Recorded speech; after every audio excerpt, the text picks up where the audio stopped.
Hi hello ಎಲ್ಲರಿಗೂ ನಮಸ್ಕಾರ. Welcome back to our YouTube channel. So ಇವಾಗ ಟೈಮ್ ಬಂದು 6:30. ಸ್ವಲ್ಪ ಆಚೆ ಹೋಗೋಣ ಹಂಗೆ ಅಂತ ಅಂದ್ಕೊಂಡಿದ್ದೀವಿ. ಸೊ ಬನ್ನಿ ನೋಡೋಣ ಎಲ್ಲಿ ಹೋಗ್ತೀವಿ ಅಂತ. ಇವಾಗ ನಾವು ಬಂದಿರೋದು ಇಲ್ಲೇ ನಮ್ಮ ಸೋಮಾರಪೇಟೆಯಲ್ಲೇ ಸುಮ್ಮನೆ ಬಂದಿರೋದು. ಸೊ ಇಲ್ಲಿ ಏನಂದರೆ ತುಂಬ ವೆರೈಟಿ ಕಲೆಕ್ಷನ್ ಇತ್ತು, ಹಾಗಾಗಿ ಆಫರ್ ಕೂಡ ಇತ್ತು. ಹಾಗೆ ನೋಡ್ಕೊಂಡು ಹೋಗೋಣ ಅಂತ ಒಂದು ರೌಂಡ್ ಬಂದ್ವಿ. ಬನ್ನಿ ಏನು ತೊಗೊಳ್ತೀವಿ ಅಂತ ನೋಡೋಣ.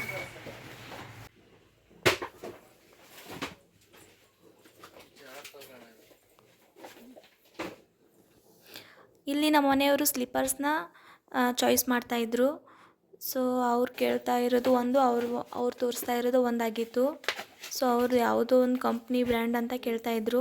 ಸೊ ಅವರು ಇಲ್ಲ ನೆಕ್ಸ್ಟ್ ವೀಕ್ ಬರುತ್ತೆ ಅಂತ ಅವ್ರು ಹೇಳ್ತಾಯಿದ್ರು. ಸೊ ಫೈನಲಿ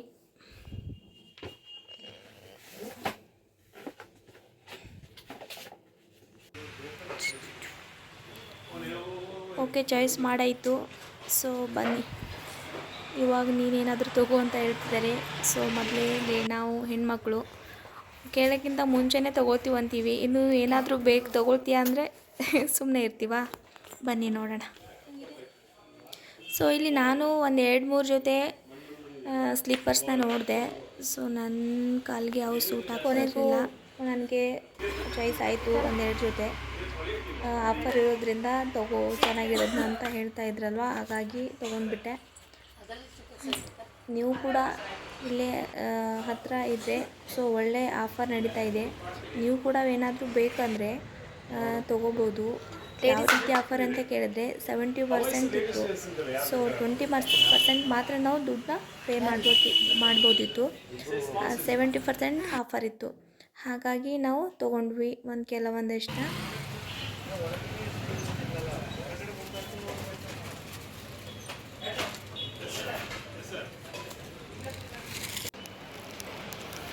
ಅದಾದ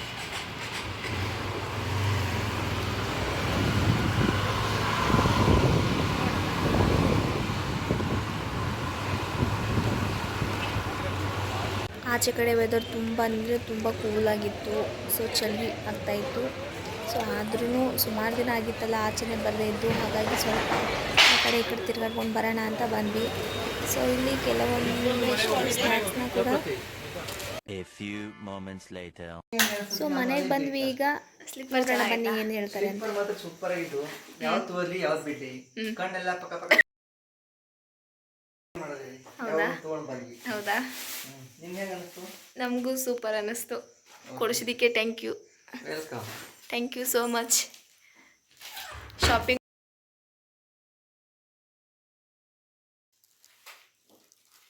ಓಕೆ, ಟೈಮ್ ಇವಾಗ 8:30. ಸೊ ರಾತ್ರಿ ಊಟಕ್ಕೆ ಏನಾದ್ರು ಲೈಟಾಗಿ ಸ್ವಲ್ಪ ಮಾಡ್ತೀನಿ ಅಂತ ಮಾಡೋಣ ಅಂತ ಇದ್ದೀನಿ. ನೋಡೋಣ, ಇರೋದ್ರಲ್ಲೇ ಸ್ವಲ್ಪ ಲೈಟಾಗಿ ಮಾಡೋಣ ಅಂತ ಇದ್ದೀನಿ. ನೋಡೋಣ.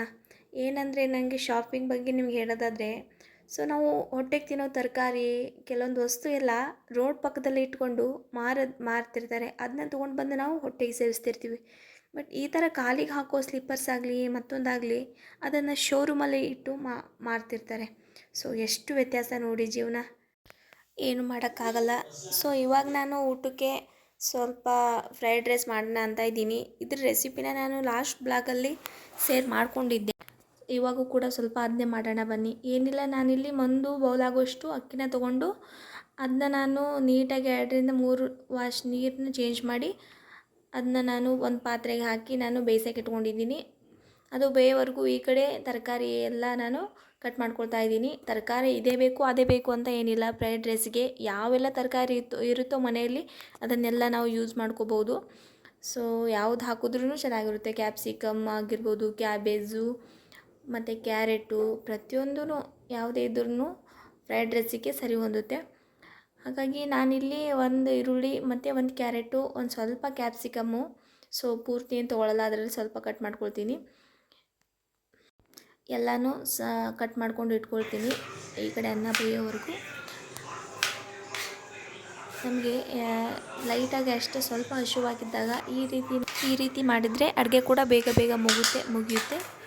ಸೊ ನಾವು ಆಚೆ ಹೋಗಿ ಬಂದು ಸ್ವಲ್ಪ ಸುಸ್ತಾಗಿರ್ತಲ್ವ, ಸೊ ರೊಟ್ಟಿ ಚಪಾತಿ ಈ ಥರ ಮಾಡೋಕ್ಕೆ ಆಗೋದಿಲ್ಲ. ಹಾಗಾಗಿ ಈ ರೀತಿ ನಾವು ಸಿಂಪಲಾಗಿ ಒಂದು ರೈಸ್ನ ಮಾಡ್ಕೊಳ್ಬೋದು.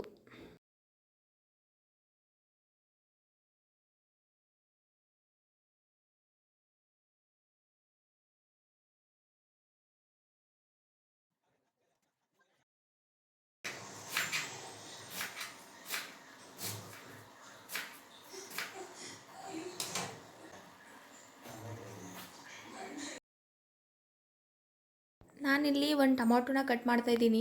ಟೊಮಾಟೊ ಮೇಲೆ ಎಷ್ಟು ಚೆನ್ನಾಗಿದೆ ಅಂದರೆ ಫುಲ್ ಗಟ್ಟಿಯಾಗಿದೆ. ಒಳಗಡೆ ಕಟ್ ಮಾಡಿ ನೋಡ್ತೀನಿ, ಒಳಗೆ ಕೂಡ ಏನೂ ಇಲ್ಲ, ಆದರೂ ಕೂಡ ಒಳಗೆ ಹುಳ. ಸೊ ನೀವು ಕೂಡ ಮನೆಯಲ್ಲಿ ಯೂಸ್ ಮಾಡೋದಾದರೆ ತುಂಬ ಸೂಕ್ಷ್ಮವಾಗಿ ನೋಡಿಕೊಂಡು ಟೊಮೊಟೊನ ಕಟ್ ಮಾಡ್ಕೊಳ್ಳಿ. ನಾವೇನಾದರೂ ಟೊಮೊಟೊನ ಮೇಲೆ ನೋಡಿಬಿಟ್ಟು ಹಾಗೆ ಕಟ್ ಮಾಡಿದ್ರೆ ಗೊತ್ತಾಗೋದಿಲ್ಲ. ಒಳಗಡೆ ಕೂಡ ಒಂದು ಸಾರಿ ಚೆಕ್ ಮಾಡಿಕೊಂಡು ಯೂಸ್ ಮಾಡಿದ್ರೆ ತುಂಬ ಒಳ್ಳೆಯದು. ಯಾಕಂದರೆ ಮನೆಯಲ್ಲಿ ಮಕ್ಕಳು ಎಲ್ಲರೂ ತಿಂತಾ ಇರ್ತೀವಲ್ವ, ಹಾಗಾಗಿ ಸೊ ಆರೋಗ್ಯಕ್ಕೆ ತುಂಬ ಇಂಪಾರ್ಟೆಂಟ್ ಅಷ್ಟೇ.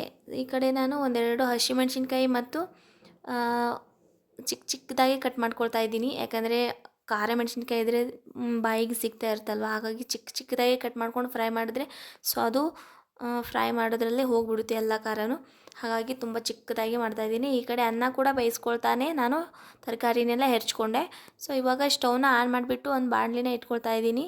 ಬಾಣಲಿ ಕಾಯ್ದ ಮೇಲೆ ನಾನು 1-2 ಸ್ಪೂನ್ ಆಯಿಲ್ ಹಾಕಿಬಿಟ್ಟು, ಸೊ ನಮ್ಗೆ ರೈಸ್ ನೋಡಿಬಿಟ್ಟು ನಾವು ಎಣ್ಣೆ ಹಾಕ್ಕೊಳ್ಳೋದಷ್ಟೇ. 1-3 ಸ್ಪೂನ್ ಆಗುವಷ್ಟು ಆಯಿಲ್ನ ಹಾಕ್ಕೊಂಡು ಅದಕ್ಕೆ ಒಂದು ಅರ್ಧ ಟೀ ಸ್ಪೂನ್ ಆಗುವಷ್ಟು ಸಾಸಿವೆ, ಜೀರಿಗೆ ಮತ್ತು ಕಟ್ ಮಾಡಿ ಇಟ್ಕೊಂಡಿರೋ ಎಲ್ಲ ತರಕಾರಿನೂ ಒಂದೊಂದಾಗಿ ಹಾಕ್ಕೊಂಡು ಸ್ವಲ್ಪ ಚೆನ್ನಾಗಿ ಫ್ರೈ ಮಾಡಿದ್ರೆ ಸಾಕು. ಸೊ ತರಕಾರಿ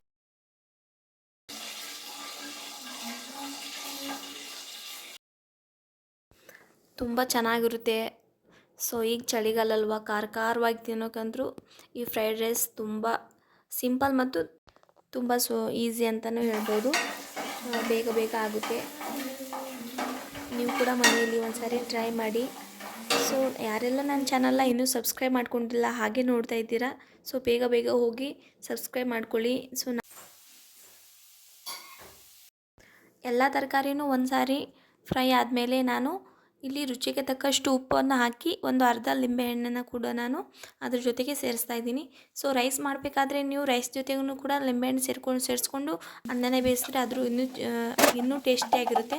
ಯಾಕಂದರೆ ಹುಳಿ ಅಂಶ ಎಲ್ಲ ಅದ್ರಲ್ಲಿ ಬಿಟ್ಕೊಂಡಿರುತ್ತಲ್ಲ, ಅದ್ರ ಅನ್ನದ ಜೊತೆಗೆ ಹೊಂದ್ಕೊಂಡಿರುತ್ತೆ, ಅದನ್ನು ಕೂಡ ಇನ್ನೂ ತುಂಬ ಚೆನ್ನಾಗಿರುತ್ತೆ ತಿನ್ನೋದಕ್ಕೆ. ಸೊ ನಾನು ಅದರಲ್ಲಿ ಹಾಕಿರಲಿಲ್ಲ, ಹಾಗಾಗಿ ನಾನು ಇಲ್ಲಿ ಒಗ್ಗರಣೆಯಲ್ಲೇ ಹಾಕ್ಕೊಂಡೆ. ಸೊ ಎಲ್ಲನೂ ಒಂದು ಸಾರಿ ಮಿಕ್ಸ್ ಮಾಡಿಕೊಂಡ್ರೆ ಸೊ ಫ್ರೈಡ್ ರೈಸ್ ರೆಡಿ. ಸುಮಾರು ಒಂದು 5-10 ನಿಮಿಷ ಅಷ್ಟೇ. ಅನ್ನ ಏನಾದರೂ ಬೇಯಿಸಿದ್ದೇ ಆಗಿದ್ದರೆ ಒಂದು 5 ನಿಮಿಷದಿಂದ 10 ನಿಮಿಷ ಅಷ್ಟೇ, ಪಟಾಪಟ್ ಅಂತ ಆಗುತ್ತೆ. ಸೊ ಕೊನೆಗೆ ನಾನು 2 ಸ್ಪೂನ್ ಆಗುವಷ್ಟು ಪೆಪ್ಪರ್ ಪೌಡ್ರನ್ನ ಹಾಕಿ ಮೇಲ್ಗಡೆ ಒಂದು ಸ್ವಲ್ಪ ಸಾಂಬಾರು ಸೊಪ್ಪನ್ನ ಉದುರಿಸ್ತಾ ಇದ್ದೀನಿ. ನೀವು ಕೂಡ ಒಂದು ಸಾರಿ ಈ ಒಂದು ರೆಸಿಪಿನ ಮನೆಯಲ್ಲಿ ಟ್ರೈ ಮಾಡಿ, ತುಂಬ ಚೆನ್ನಾಗಿರುತ್ತೆ, ರುಚಿಯಾಗಿರುತ್ತೆ. ಎಲ್ಲ ಥರ ತರಕಾರಿ ಇರೋದ್ರಿಂದ ಆರೋಗ್ಯಕ್ಕೆ ಕೂಡ ತುಂಬ ಒಳ್ಳೆಯದು. ಸೊ ಈ ಒಂದು ವಿಡಿಯೋನ ನಾನು ಇಲ್ಲಿಗೆ ಎಂಡ್ ಮಾಡ್ತಿದ್ದೀನಿ. ಮತ್ತು ಮುಂದಿನ ವಿಡಿಯೋದೊಂದಿಗೆ ಮತ್ತೆ ನಿಮ್ಮ ಮುಂದೆ ಸಿಗ್ತೀನಿ ಅಂತ ಹೇಳ್ತಾ ಈ ವಿಡಿಯೋನ ಇಲ್ಲಿಗೆ ಎಂಡ್ ಮಾಡ್ತೀನಿ. Thank you for watching.